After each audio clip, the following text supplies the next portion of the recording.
The following program contains names, places, and events that have been anonymized or fictionalized for the purposes of protection and safety. The following program is provided for entertainment purposes only, and any commentary from the hosts are strictly conjecture and should not be held as making any definitive statements about the truth or identity of any particular individuals or circumstances.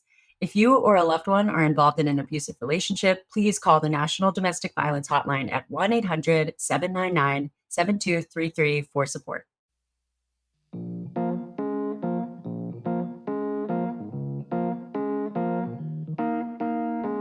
Hi, Hannah. Hey, girl. How are you? It's good to see you again. Oh my God, you too. You look so cute. I know it's a podcast, but just know Mackenzie looks hot. Listen, the messy bun is my jam 100%. Always. Well, I want to hear the update from our last story. What happened to Kat? Can you tell us? Is it a happy ending? Your romantic heart is going to be so happy. Oh, yay. Okay. How's Kat? Okay, so her mom has started dating a really nice guy. She totally ditched this other fella who was clearly a dogfish, like not the guy he said that he was. For anybody that didn't listen, you have to go back and listen. But if you're a widow, you should definitely go listen. Yeah. Because he's out there. But I'll have you know, instead of finding her new beau online, she actually found him in her little community that she lives in. And so it just worked out really perfectly. Oh, so they could also vet him, and they had some others who knew who he was. That's good. Totally. And now they can just like ride golf carts over to each other's houses. That's really sweet. Oh, happy ending. I know. I thought it was really great. I thought you'd be happy to hear that. I am. I really am. Thank you. Yay. Good for her. I love when I can give you the happy endings because some of them are not so happy. But this one was great. So I'm excited for it. I think she learned her lesson though, for sure, about like giving information online about being a widow and just putting yourself out there, making yourself a little too vulnerable. But unfortunately, it is the world we live in. But thank goodness for her daughter. And now she's happy. So that's great. And thank goodness for you, girl. You're welcome. We are not alone today. I'm so excited. Today we're doing something a little different. I'm so excited. Are you guys ready? Like Hannah said, something totally different we're excited to talk to you about. Yeah. So our producer, Molly, shout out to Molly, has been reading through every submission that y'all have sent us. We have an email and Instagram, and so many of you have stories. We want to get to all of them. But she was like, you have to talk to these three girls. So Mackenzie and I don't know the story that we're about to hear. These three girls are going to come on and anonymously tell us how they dealt with a scam dogfish situation. I'm so excited to hear their story. I know. I'm like a little nervous because I know, me too. Molly was like, we need to make this happen right away. I was like, what did they go through? But I'm excited to hear what you think about it because you're going to give them your PI perspective. My investigator mind is going crazy. I know. Okay, so yeah, let's do it. Let's get a little story time.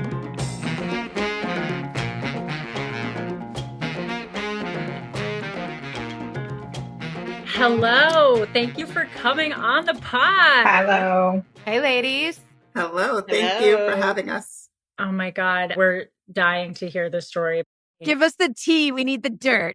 Tell us what happened. Set the scene. So I met Chris online on Facebook because we had a mutual friend and we started talking on and off. Then we started dating shortly after. And this was in February. By April 22nd, we were married.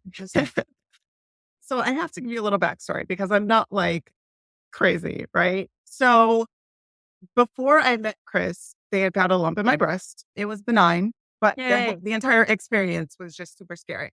I imagine. So I met him shortly after that, and he was there. In my head, my thought process was, you only live once, like, let's enjoy this. So met him, started dating, and then got married April 22nd. In June, his daughter came to live with us. How old is his daughter? 17. Cool. There was this box in her closet that I would have never found had she not said, that's Dad's box of important stuff. And I thought, oh, okay. So eventually I go through the box and there's like a good 4, 5 marriage certificates. He told me he had been married twice before. So we see 4 other women on marriage certificates, right? Meanwhile, he told me that What? he'd been married. Yes. I'm not kidding you. I am like wife number, I think, 6. Oh my gosh. Okay. My. Yeah. He's a busy man. And also inside this box was the car title to the Porsche that he was driving, right? Wait, like an actual Porsche? Like this was we've seen this Porsche. We Yeah. know that it's a Porsche. Okay. We have bad we have experiences. a running theme of scamming men who have cars that they don't actually have. And whose name was the Porsche in? She is actually in this group too. That is Julie. So the Porsche was in only her name? No, the Porsche was in both their names. Chris and Julie have a Porsche together. I'm trying to make like a family tree. Okay, go ahead. So I find all these documents, right? I find basically 2 of the other girls, right? Now, Julie, because her name was on the Porsche, I had a huge problem, right? So I asked him about it. And he's like, his story is at one point, I guess something had happened with them and she owed him money. So she signed with him for the Porsche. That's why her name is on the Porsche. Kind of like she bought it for him because she owed him money. Yes. Okay. So we've got a lot of new names floating around in your brain from this box. Yeah. I mean, it's insane, the amount of names. I need a bigger notebook. Yeah. This was basically June, July. We take a couple of trips. By this time, his stories just kept getting like bigger and bigger and crazier, right? So I was planning my escape. But between October and December, we had been doing marriage counseling, trying to make things work for his daughter.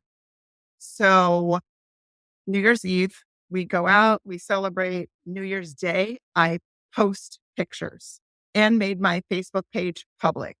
I did it that time because something like told me this, like, let's just, since we're going all out, let's go all out, right? So I post it, I make my page public.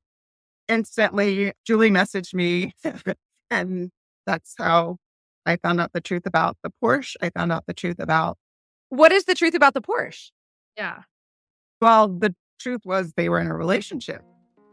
The first week of January, I found out about Julie. By the 9th of January, I had filed for divorce. Slay. So, I think that's... Slay. Okay, can we hear from Julie?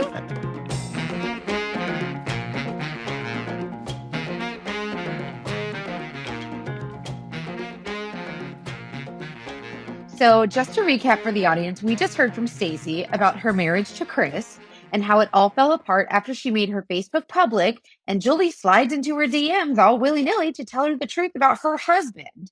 Now we're going to hear from Julie about how and why she messaged Stacy that day. Hi, Julie. Hi. We're dying to hear what you have to say. Stacy hasn't even touched a third of it. Oh, yeah. Boy. My relationship with Chris, I have known him since high school. Known of him, I guess. We weren't like friends or anything. And then he reached out to me in April of 2021. We quickly started talking daily. He's a very flashy type person. He has shoes and he has cars and he goes on vacations. And those are the things that kind of draw you into him. And so, yeah, we started dating. And by June of 2021, we were in a relationship. He met my children, I met his children. Things were progressing as if it was a normal thing. We were going to move in together and we were working all those things out at the same time where we're working on things like, oh, well, if we want to go on vacations, then we should open up these type of credit cards that give you points and things like that. And, let's set up vacation. And then things would just keep coming up. Hey, I need money for this. Hey, I need money for that. Let's open up this. Let's do that. When I met him, he had 3 Audi. Oh, okay. He loves an Audi. And then he was saying he wanted to get a Porsche and he asked, would you mind co-signing so I can get it? Was the intent for you guys to share the car? Yes. Like we were moving in together. So we were going to have cars. Just so I can paint this picture. Are you someone with means who has a lot of money and he like targeted you specifically, you think? Or no, did he? No. Okay. It's not that I have a lot of money. I just had good credit. Okay. That That makes sense. Right. Yeah. And then fast forward to March and April of 2022, we went to Maldives. And in Maldives, he had a conversation with his daughter's mother that she Wait, wasn't doing. what? When in 2022? I caught that too. Oh, yeah. We went to Maldives in April of 2022. He got married to. Wait. Yeah. So I didn't find out until Stacy and I talked. But yeah, he got married the week after we came back from Maldives. And he'd been dating Where did- you. We were Since in a February, full-blown right? relationship. We did not physically break up until May of 2022. I saw pictures of her and I asked him who she was. So this is the story I got. Stacy is a friend of mine that has a stalker, a legit stalker that's showing up. And she asked me as a friend if I mind if she posted a couple pictures of us together, like at events or anything like that, just to give the stalker The impression to show she's not- them that she is now moved on. She's with someone. She has someone around her, things like that. I asked him multiple times, if you are in a There is- relationship with her, just tell me, because from May to December, we were not in a relationship, but we were still friends with benefits. Okay. Okay. Okay, so you guys are literally, your timelines are parallel when he's Yes. married to Stacy and has a Stacy. relationship with you. Right. Why did you break up in May?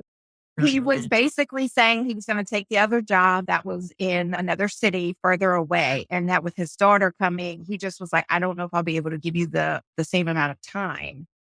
And That I was that- Well, giving this is before. definitely a And- full-time job, 100%. Right. And, come to find out, the rest of But it. like, what about the Um, daughter? Obviously, she sees what's going on. I met her the year before. I didn't get a chance to see her when she moved in with him because obviously he kept me away from her. So when I would go see him, smart.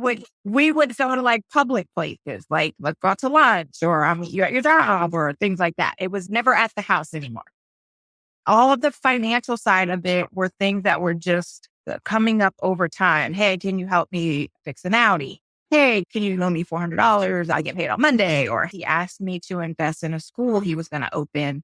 I was putting the vacations on credit with him saying, hey, as soon as I get this or that, or I have loans coming, I'll get you money. It was never like malicious. You have to pay for this. It was just like, hey, I got you next time. Would there be times when he would follow through and other times where he might not? Like, did you see? Yes, because in the beginning, he had to pay the payments on a lot of these things because I didn't have it. Like I have my own bills down here.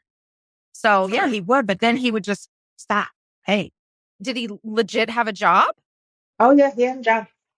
So did y'all, like, nobody knew that where he worked or where he didn't, like, if he's just using his job as an excuse? We knew where he worked. Yeah. He had two while I knew him. Went to his job. Yeah. So we get to December and all of a sudden he hit me with another story that he was behind on child support and that he was going to go to jail. And he was, and I'm like, listen, you have a lot of high roller friends. You got to ask somebody for money. He was trying to bait me to give him the money so that he wouldn't go to jail. So the following week, Stacy posted pictures of them. And in her caption, it said, the year 2022 in review. We got married in April. We went on multiple vacations. She listed the vacations out. She was like, what will 2023 bring? I'm like, it's going to bring me. So I reached out to her.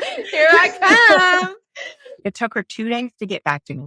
And of course, I had already talked to Chris. And Chris is like, I don't know, we got into a fight. She did that to be mean or something like that. And I said, well, why would she do that if you're doing her a favor? Like, of course, it didn't make sense.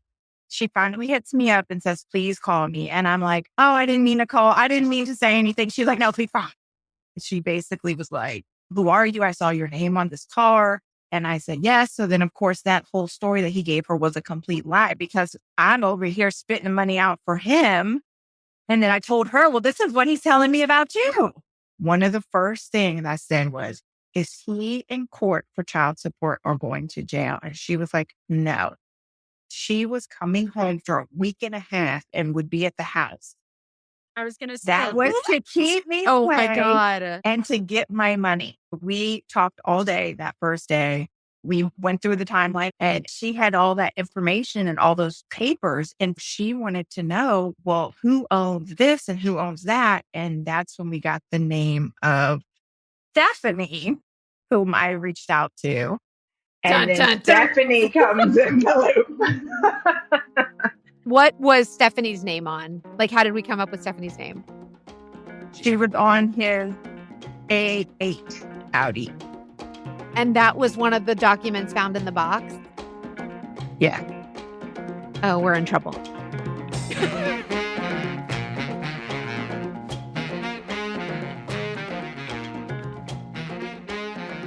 All right, so now we've heard from Julie about her harrowing journey with Chris up until we find a woman named Stacy on yet another Audi.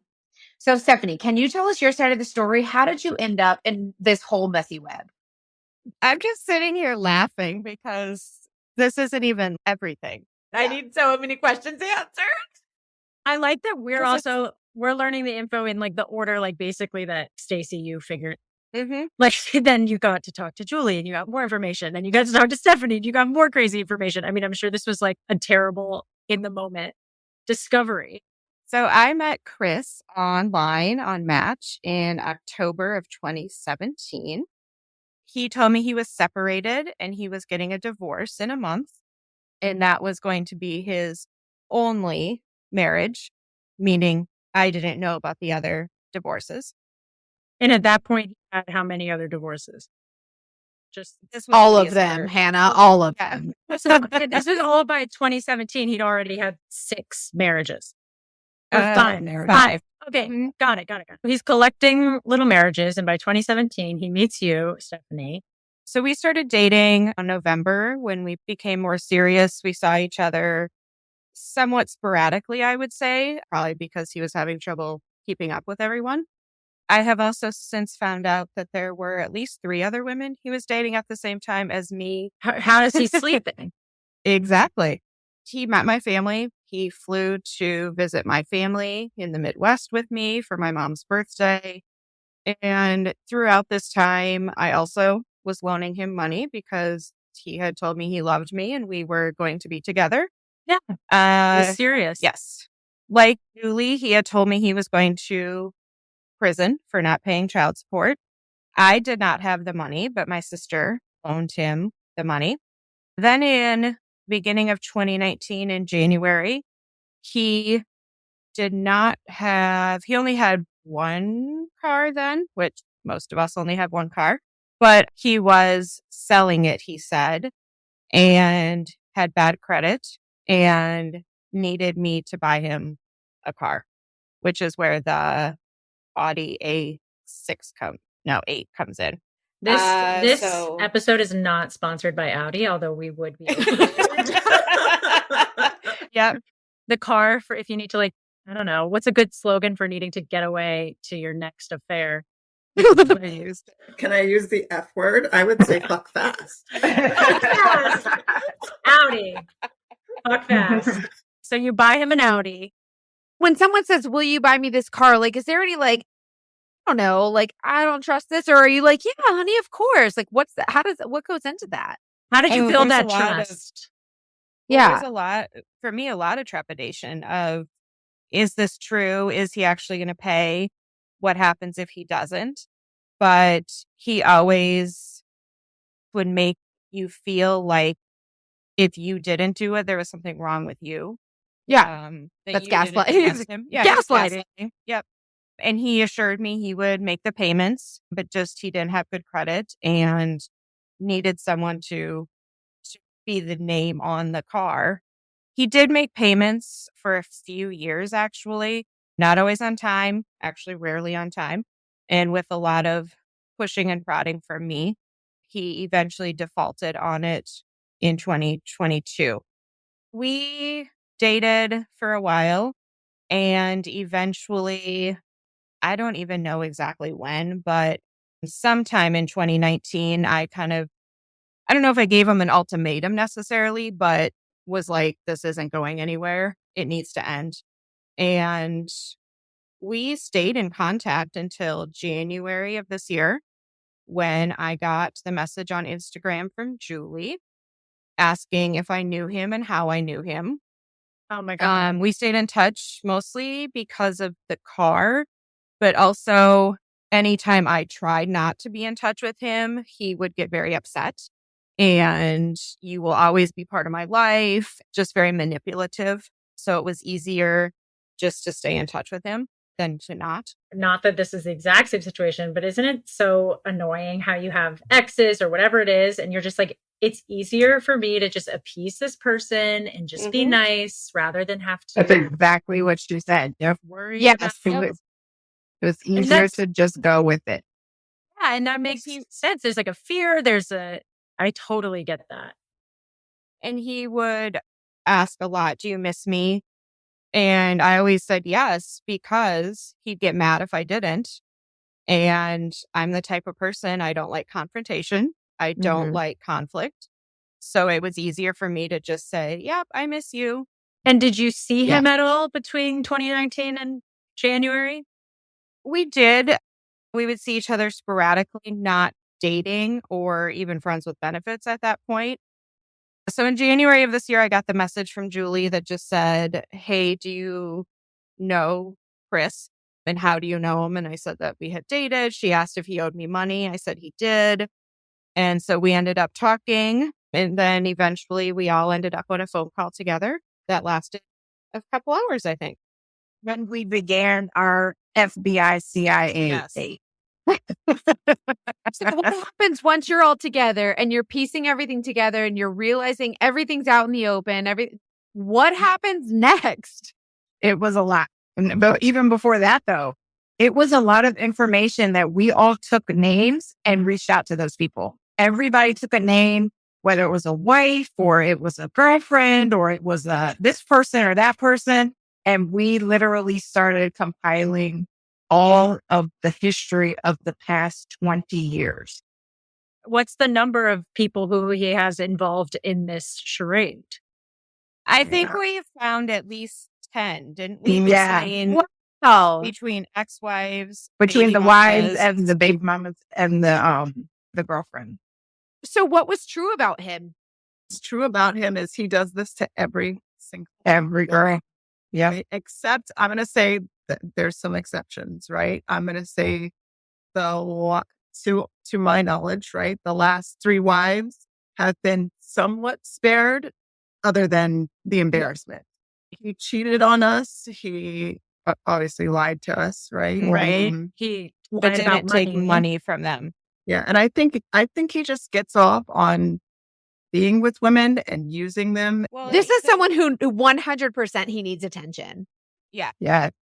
As Julie was saying, we did lots of investigative work. We had, I would say, nightly phone calls, right, ladies, for hours, talking and going through timelines, comparing stories, sometimes laughing, sometimes crying, and trying to just figure out what we were going to do next. None of us wanted to let him get away with this. And unfortunately, has he done anything like illegal? Doesn't sound. That's a good question. That's a good question. We did talk to a lawyer. We can file civil charges, but it would cost us a lot more money and a lot of time. We can file criminal charges because some of the money he asked us for, he did not use for what he said he would. So that is fraud. I can't ask you for $5,000 to spend on fixing my car and you give it to me and I use it for something else. You can sue me. I had no idea that was a thing. There are so many people I know that need to be charged right now. So there's been a couple women who have sued him. We found the paperwork for, and it was found in their favor because he didn't show, but they haven't gotten any money because he doesn't. Of course not. He doesn't have a job. Yeah. Or he doesn't have the money, or they kind of made it sound like they had to, even though it was found in their favor, they would have to go after him to actually get the money. And the one girl, it was during COVID. She said it wasn't worth it. And I think the other one kind of said the similar thing, like With the job hopping as well. yeah, Yeah, and the moving. you can't serve someone if you don't know where they're at. Well, it's really hard to find people to begin with, much less someone who jumps around so much. I have to deal with that all the time, and trying to find people is really hard. It's like literally the hardest thing ever is to figure out where they're laying their head at night on a permanent basis. Well, Mackenzie, we can help you out because we've basically become detectives and we've got some skills. I know. That's You guys should get like some kind of certificate or something. But there's more. I feel like one of those infomercials. But wait, there's more. Okay. I'm listening. I'm up all night. Let's go.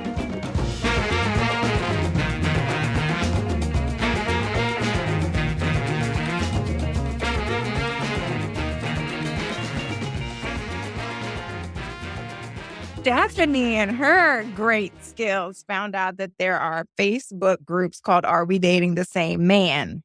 I've heard of them. Yes. She posted him, and from there, it snowballed even more. No! Oh my God.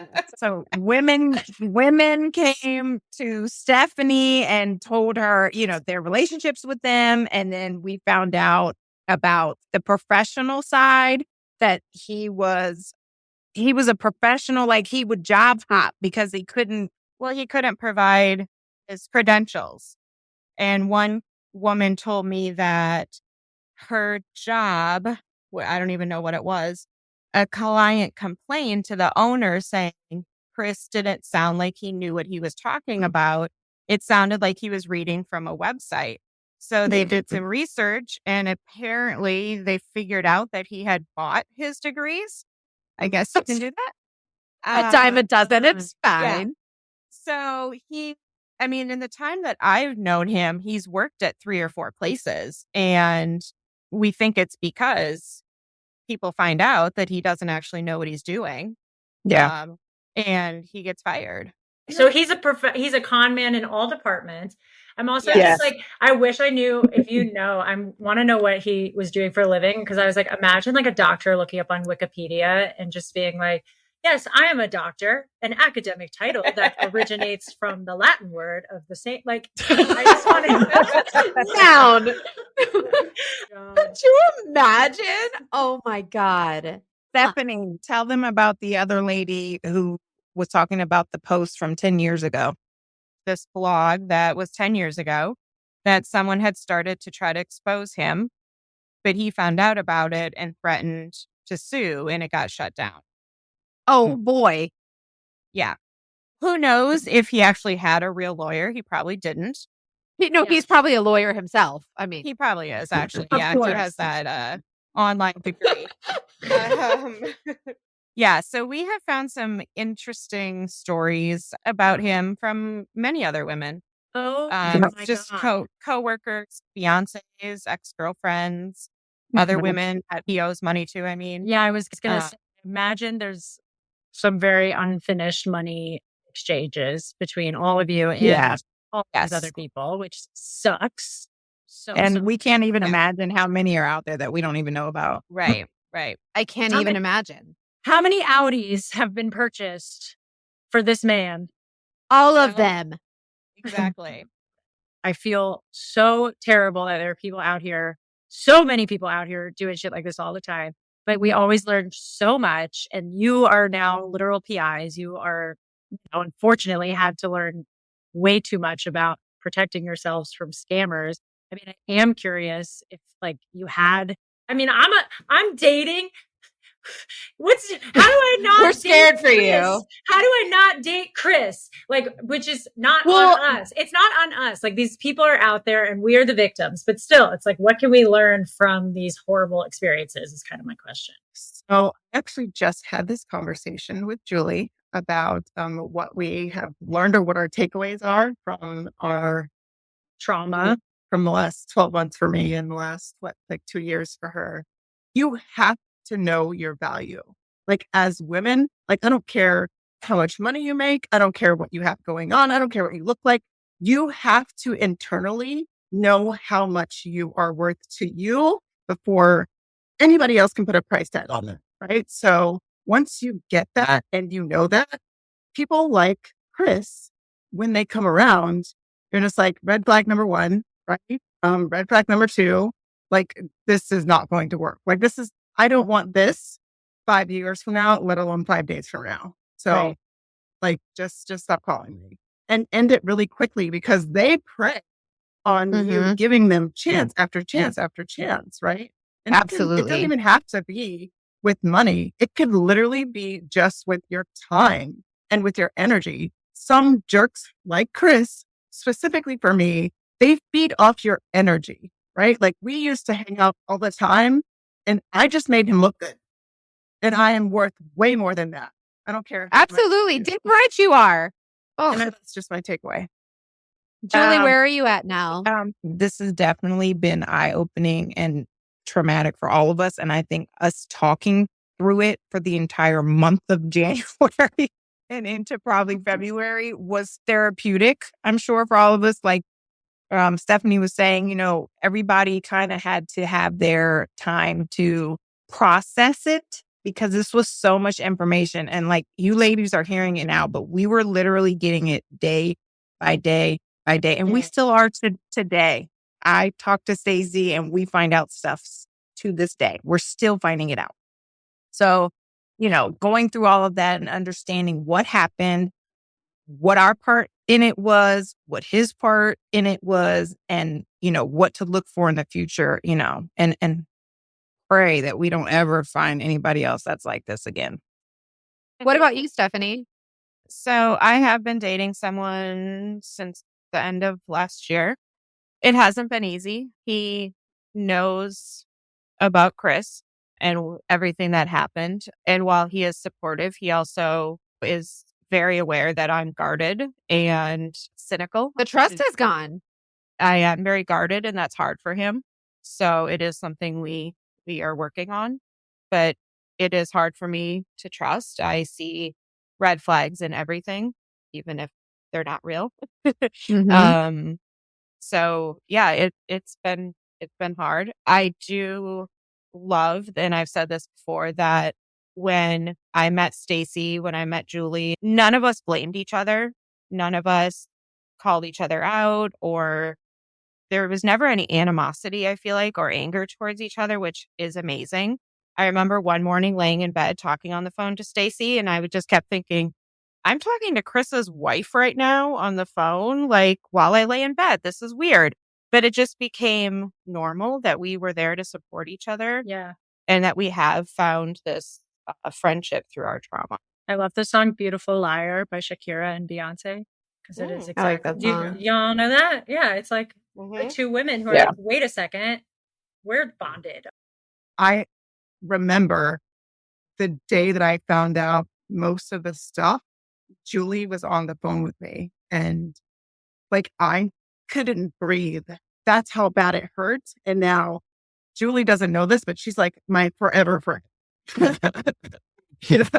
But at the same time, you have to understand, and Stacy said it many times, like, this is not normal. Like, somebody like this is not normal. And hopefully we will never come across it again. And at some point, you have to be willing to open your heart and trust again.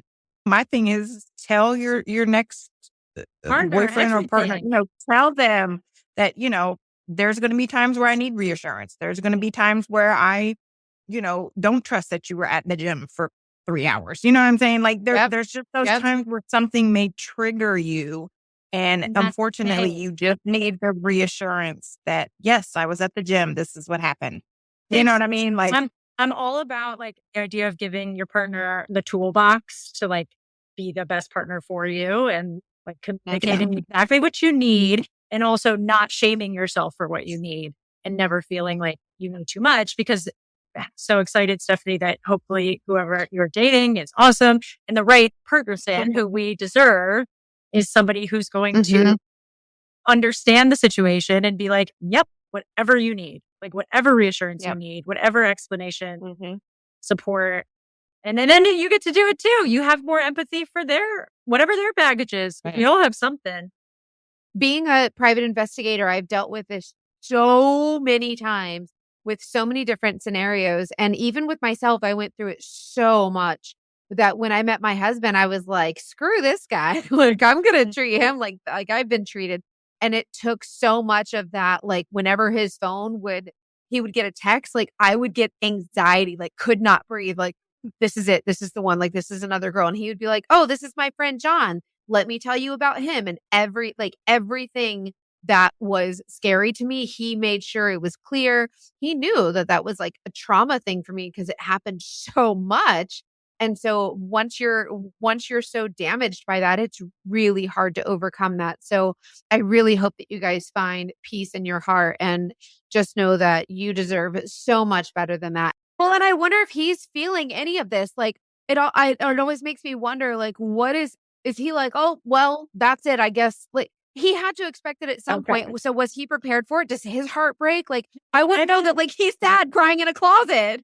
So yes, he hit rock bottom, but his ego won't allow him to probably sit in those feelings for long. Rock bottom is a trampoline for some people. Yes. Yeah. He's still portraying that he's good, that he's out here and he still has money and he was driving the next car and now he's onto a second car. And we're going, where are you getting all this from? But we know it's the next supply. He is gearing up for the next 1, 2, 3, 4 women.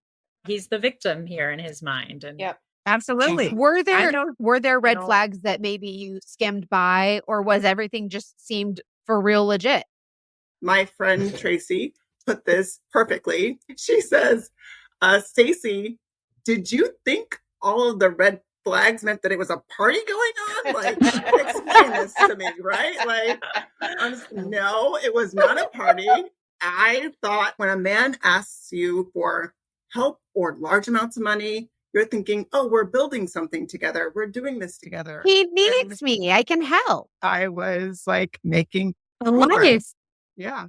He made it seem like we're building something together. You know, we're building our credit and we're going to build our future together. But yeah, 100% the red flags would be asking for any help for anything. I don't even care if it's a couple $100 for a pair of shoes. You know, if you can't buy it, you don't need it.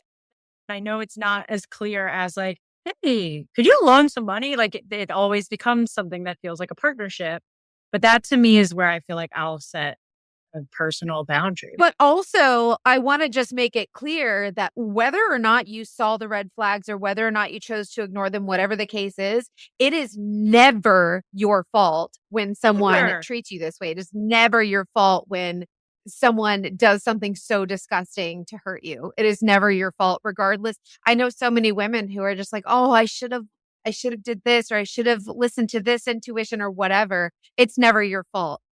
Meeting these ladies has also helped with that, because I did feel a lot of shame in the choices I made. And shame, that's a good word. Shame. Yeah. I felt very ashamed. And my sisters were the only ones who knew about it, that he owed me money, that they knew about the car. That was it.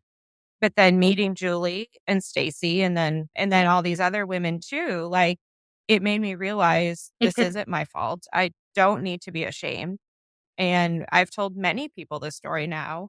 Yeah. No one has said to me, like, I can't believe you did that. You know, they've all been very supportive of what happened. Well, I'm going to defend Chris. He did one thing right, and that was have weirdly good taste. He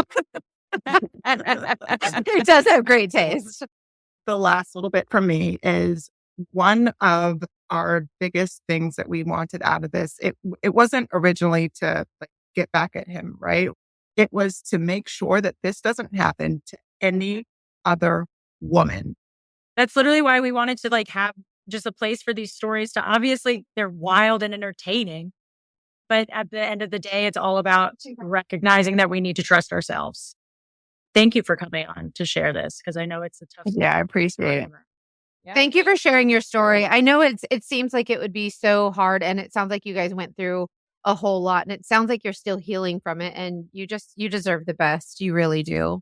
Thank you. Anyone listening who's maybe in a relationship where they've had something in the past that makes them ask for more reassurance, or anybody who's thinking about red flags and they're, just listening to us, let these people and all of us be a reminder that you should trust your gut. You should trust your femtuition.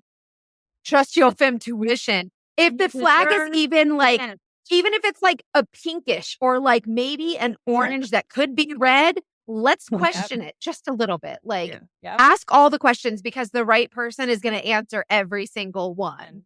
Yep. You all deserve the world and no one deserves Chris. No. Oh.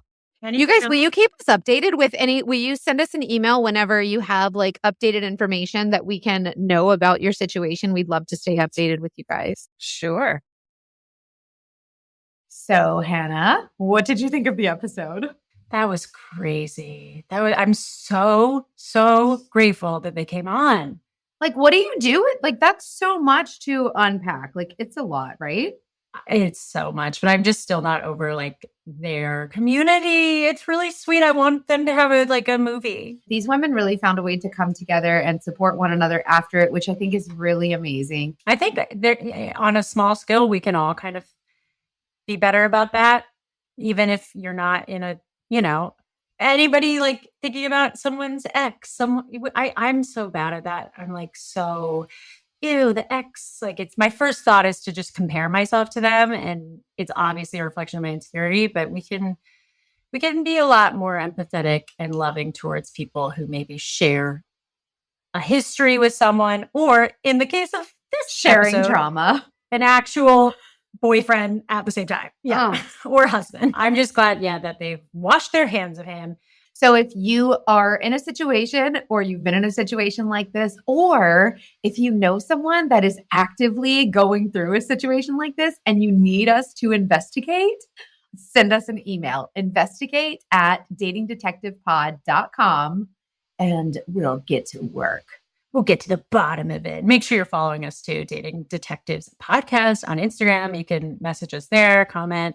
I mean, especially like we said, if you think you're dating this guy, like I don't know how many other people he's got out there. There is no telling. Let us know.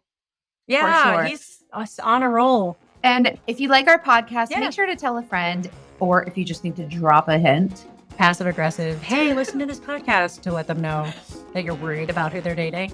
For anybody who can't see me right now, I did a fancy wink, like wink, wink. It's fine. It's very, we'll make a video of it. If you like our podcast, tell a friend. And I'm excited to share next week's episode with you. All right, shall we? Let's sign it off. Goodbye, my dating detective. Goodbye, my armchair sleuth. See you next Monday.